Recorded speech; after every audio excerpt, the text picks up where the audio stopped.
सरकारी योजना ठू बहुत दूर में दाघोरा गाँ सुंदरगढ़ जिला हेमगिरी ब्लॉक रो गाँव विकास पाई डीएमएफ रु विपुल अर्थ खर्च करा दर्शाऊँच हेले गाँ को देखिले विकास बाट हुड़िथिबा जल जल होई जना पड़ जाउछि।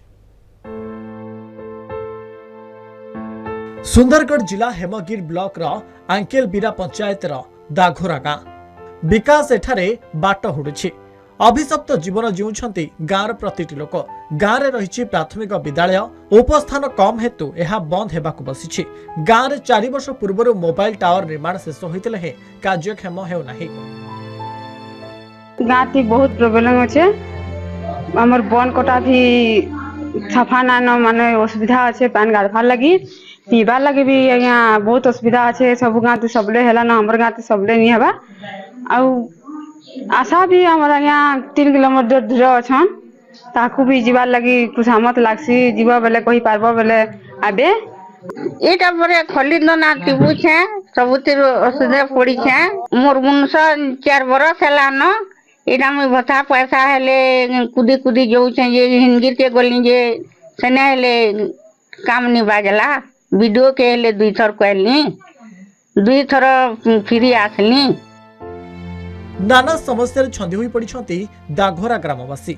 गाँ को रास्ताटीए नथिबारु विकासर आलोक एठारे पड़ी नाही। गाँ लोके एबे भी कूओ पानी रे शोष मेंटाउछंती। नलकूओ नथिबा बेले वसुधा योजनारो एही गाँ बात पड़िछि। गाँ रे कम्युनिटी सेंटर नथिबा बेले योग्य हिताधिकारी आवास योजना और भर्तारु वंचित अछंती। गाँ लोके माने बहुबार प्रशासन रो दृष्टि आकर्षण करथिले मध्य सुफल पाउनाहंती।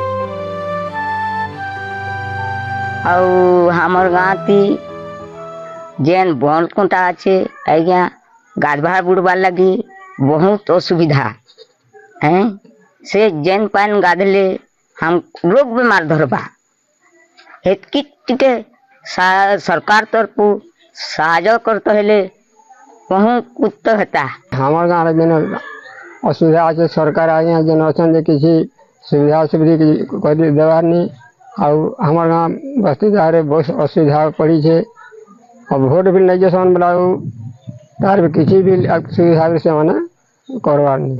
हमार गाँव सब समस्या से मंडपटा 2 वर्ष पकई दी नहीं बनाबार घाट के गाधी वाली बाट नहीं न आंकिल ग्राम पंचायत के वाले हमको बाट नहीं न सब अधा पंतरिया कर पकई दी पुल ते हमार को शासन नहीं हैला 60 लोक पाखापाखि रोचंदी सेठी। बाकी हाउसिंग सेक्टर रे सर्वे चली जदि भी अनटस्ट जो हाउस होल्ड थिबे से इंक्लूड होइजिबे। राशन कार्ड समस्त पाखर अच्छी एंड भत्ता भत्ता सब पाउचंती। ट्यूबवेल 2टा अच्छी।